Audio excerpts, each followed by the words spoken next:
But if the regulations don't allow you to do this, then people are going to be moving out. You're going to see homes get torn down, and you're going to see, big rental properties pop up, and you'll have larger groups of people renting in those. Your street dynamic is going to change. The feel of your street is going to change. And, people say, oh, well, we don't want rental property because we want our, street to feel the same. Right. Well, sometimes having these alternative rental property options of something small in your backyard is actually an answer of how you can keep your street looking the same. Howdy, you're listening to the Think Brazos Podcast.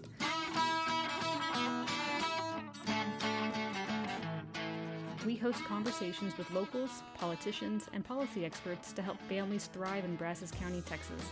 So when you're thinking about how to make your community better, just remember, think local, think Brazos.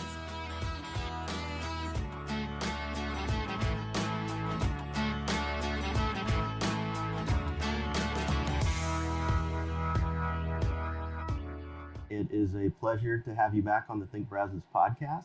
This is Lindsay Hackett, former staff planner for the city of Bryan, now on your own. So I started Hackett Planning, LLC, and I do local development consulting here in town. Okay. And then I also work with some missing middle housing programs across the nation to help spur on additional missing middle housing and change the regulations that limit it and prevent it from being able to be built.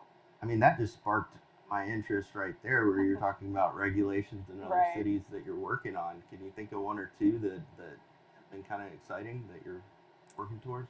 Yeah, I mean, I think from a regulation standpoint, things like small lots, and if you're going to do what's called a cluster development or a cottage house, cottage court, sometimes you might have some smaller lots that don't immediately front on city right-of-way. Yeah. And so finding ways that you can still get utilities to those units and still get emergency access and keep those folks safe. Awesome. But then you're allowing a more affordable home because it's a smaller home on a smaller lot. Right. That's cool. Yeah. Well, I'm glad you've been busy fighting for the dream. That's awesome. Do what we can. So we actually brought you on today partially to talk about I'm going to hopefully not mess up the name. There's a community development for the City of Bryan Community Development Advisory Committee that you are now serving on. And one of the things we wanted to highlight is in both cities over the years, I've heard them kind of do PSAs of sorts saying, hey, we have applications for these volunteer committees. This is one of them. So I was excited to hear that someone we'd already had on as a guest is a part of one of these committees. So wanted to get into what this committee is and how did you get on it? Yeah, it's pretty great. When I was a staff member, when I very first started with the City of Bryan, I worked in the community development department. Oh, okay. And so I got to help support this committee from the staff side, and I got to see some of the decisions that were being made, specifically focusing on the funding allocations for the nonprofits in the region. And I was like, oh man, if someday I'm going to serve on this committee, I've got to. Really? And it's true. And so when I left the city and started my own business, immediately put in my application and was lucky enough to be selected. So I serve on this committee, and the committee focuses on supporting the community development advisory or the community development staff members with their annual plans and their 5-year plans that they're required to complete for the federal regulations since they receive federal funding. Right. And then another big part of it that I mentioned before is they decide, so the staff will create a pitch for how the dollars that they're receiving from the federal government would be allocated, and then the committee will then review that. And so that's what we just did recently, and we supported it unanimously. We felt like staff did a really good job in deciding how those dollars would be allocated. Okay, well that's awesome, and so as far as I understand it, it's the dollars come from the federal government through HUD, right? Right. Housing and Urban Development, and then the city has to administer those, and that's where you're a part of it. There's two different pools of money. There's the community development block grant funding, Okay. and then the HOME, the home funds. And with those two combined, they can be used for specific things, Okay. or not used for other things, And so there's Right. specific rules for how the dollars can be spent. Okay. So for the city of Bryan, based on what you've learned working in community development and then now on this committee, what are some of the major, I guess, programs that are funded by this money? Yeah, so for the staff regulated programs, they have the minor repair program, which is one that I definitely want to talk about a little bit more later on. And they also have a program where they can do a full renovation of a house. So they'll do a tear down and rebuild a home for someone who qualifies, income qualified family or individual. Got it. And they have smaller programs that they use, and they really just do a lot of good stuff. It's you think about how much need there is relating to housing in our area, and it's that story of the kid and the starfish on the beach, and all the starfish wash up, and you're throwing one or two in, and they're like, you're never going to save all these starfish. And they're like, you know what? It makes a big difference for that one or two that we helped. Exactly. So they're able to really make a big difference in some people's lives. Yeah, that sounds like the story of Habitat for Exactly. Humanity. I was just thinking that. You get that. Such a drop in the bucket, but at the end of the day, it does matter for these families. So that's great that like community development, Habitat, some of these other nonprofits, we're all fighting the same fight, just slightly different angles. So that is good to hear. Definitely encourage anybody listening, watching to look into these committees because I think it matters. So thank you for doing that. I didn't just bring you on to talk about that. I also wanted, because you're a planner, wanted to explore this concept of having housing that is more adaptable to the changes in economy, changes in life. The reason I want to talk about this is kind of personal in a way, or professional. Habitat for Humanity, as we get older, we have seen more and more of what we call our early homeowners, those that we built homes for them in the 90s, 2000s.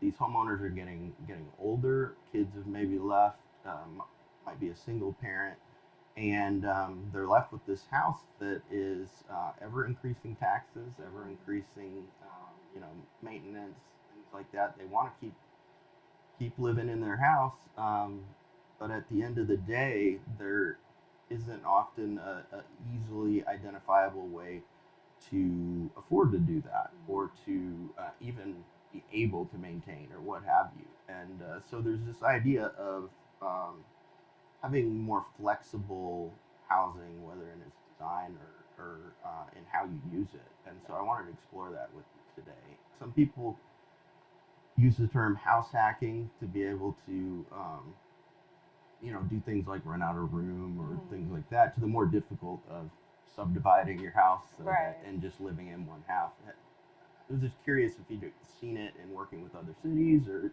anything like that. Believe it or not, we've done that ourselves. So my husband and I, we were able to purchase a home pretty early on, and as we were making our way in our family budget, it came up to where it would be helpful, and we to rent out a room in our house, and we had either a family member or someone that we knew very, very well, and we were able to rent out a room here and there for a few months at a time. And I think it's something that's really important and beneficial when someone's able to do something like that. And in the city of Bryan, you are generally able to do that as long as you're renting out to, one other individual, even if you live in a conservation district, which we actually do. We're right on the edge of that's one. What I was going to ask. Yeah. Is were you actually allowed to do that? We in Bryan, if we had rented out to like another family or a group of people, then the regulations might have been a little bit different. But I think if someone's living in College Station and they want to do something like that, they might need to check with the staff members, because I think the rules might be a little bit different. Okay. But as far as the other side of that coin too, with the renovating your house, and let's say you have a single family home and you don't need all these bedrooms, how could you convert it into a duplex and then rent that out? And unfortunately, that's something that it's really difficult to retrofit an existing single family home. But there's this new type of housing that people are considering now that is a lot more adaptable. And so, for example, even in the City of Bryan's Midtown plan, one of those building types is called the Flex House. And the Flex House, in its original design, has the kind of infrastructure of the house. So the plumbing is there, and the fire rating is all generally included in the existing single family home, so that when the homeowner, for whatever reason, doesn't need a 2-story, large home anymore, they can make a relatively, to the world of, housing costs, a relatively low cost renovation to convert it into a duplex. Oh, wow. So for Bryan's plan that you referenced, this Flex House, if I'm understanding this right, then it's like you've got a 2-story house, and then you can fairly easily, so there's a kitchen and everything upstairs, or the possibility to have one? So depending on how they want the original design to look, they could include a kitchen, include the fixtures on the second floor. But even if they choose not to, if they choose to use the second floor as like a den or a second living room, the plumbing is already there. It's already been plumbed up, and it's in the right place. Whoa. So all you do is just add in the fixtures. Cool. Have you talked to any developers about, I don't want to go too in depth, but I would imagine there's a bit more of an upfront cost for something like that, right? I mean, when you have more pipes and a little bit more, fire rating stuff, you're going to be paying a little bit more upfront. But if you intend to use your home, if you're intending to make that renovation in the future, you're going to be saving money on the back end, because it's going to be so much cheaper to just add in the rest of the firewall and add in some fixtures than it is to retrofit all of these plumbing extensions into a home. So I wonder if anybody's looked into this type of a model from an affordable housing angle. I don't think I've seen anything yet, but because again, upfront costs, all of that. Right. But to me, it's fascinating because, again, we see how as life changes, the house doesn't often change with you, not easily, and that's really pretty cool. Are there other ideas that you've come across that have some of that flexibility built in as well, as far as development types? I guess the Flex House would be the main one. I mean, it's something that you see around where the regulation that apartment units on the first floor have to be able to become ADA adaptable. It's a requirement that so many of them either have to be ADA compliant or be adaptable into ADA compliance. Oh, I didn't know that. And so it's kind of, I believe that's a regulation in the building code. It'd be embarrassing if I'm wrong. Yeah. But it's the same kind of vein of like, as someone's aging, they may need to be able to access their home with a wheelchair. They may need to be able to, have a roll-in shower and things like that. Okay. And then another one that sticks out to me that we may have talked about last time, I can't recall, it's been a few months, but is the idea of granny flats, conversion of garages, things like that. That's another thing that people possibly could do, right? And that's pretty expensive too, I would imagine, comparatively. Yeah, it depends on, what you're looking at and how much retrofitting you're doing. If you have an attached garage and you're converting it,